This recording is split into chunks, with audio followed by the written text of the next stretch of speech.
selamat datang di channel saya. Kali ini saya akan membahas tentang teori belajar behavioristik.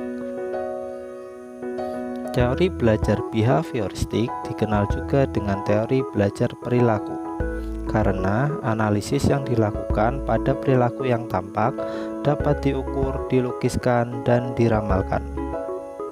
Behaviorisme hanya ingin mengetahui bagaimana perilaku individu yang belajar dikendalikan oleh faktor-faktor lingkungan.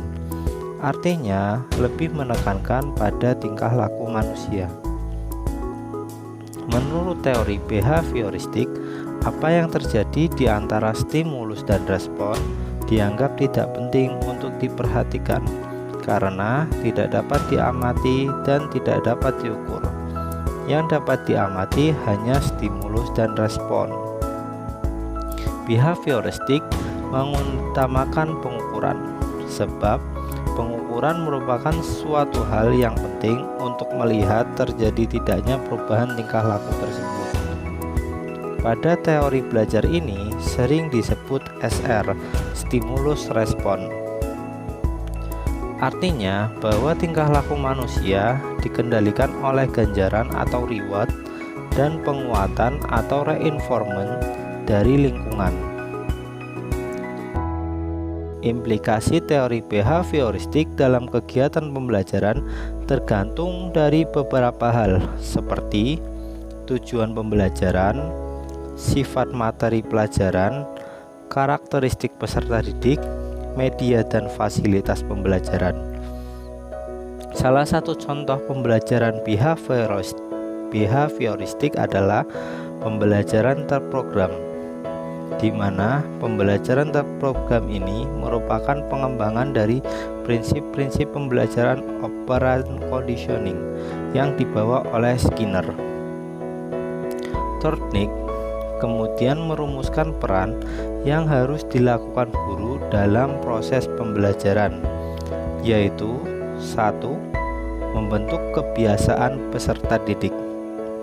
Jadi jangan berharap kebiasaan itu akan terbentuk dengan sendirinya. Yang kedua, berhati-hati jangan sampai membentuk kebiasaan yang nantinya harus diubah, karena mengubah kebiasaan yang telah terbentuk adalah hal yang sangat sulit. Yang ketiga, jangan membentuk kebiasaan dengan cara yang sesuai dengan bagaimana kebiasaan itu akan digunakan. Yang keempat, bentuklah kebiasaan dengan cara yang sesuai dengan bagaimana kebiasaan itu akan digunakan. Pada zaman modern ini, aplikasi teori behavioristik berkembang pada pembelajaran dengan PowerPoint dan multimedia. Pembelajaran dengan PowerPoint cenderung terjadi satu arah. Materi yang disampaikan dalam bentuk PowerPoint disusun secara rinci dan bagian-bagian kecil. Sementara itu, pada pembelajaran dengan multimedia, peserta didik diharapkan memiliki pemahaman yang sama dengan pengembang. Materi disusun dengan perencanaan yang rinci dan ketat dengan urutan yang jelas. Latihan yang diberikan pun cenderung memiliki satu jawaban benar. Feedback pada pembelajaran dengan multimedia cenderung diberikan sebagai penguatan dalam setiap soal.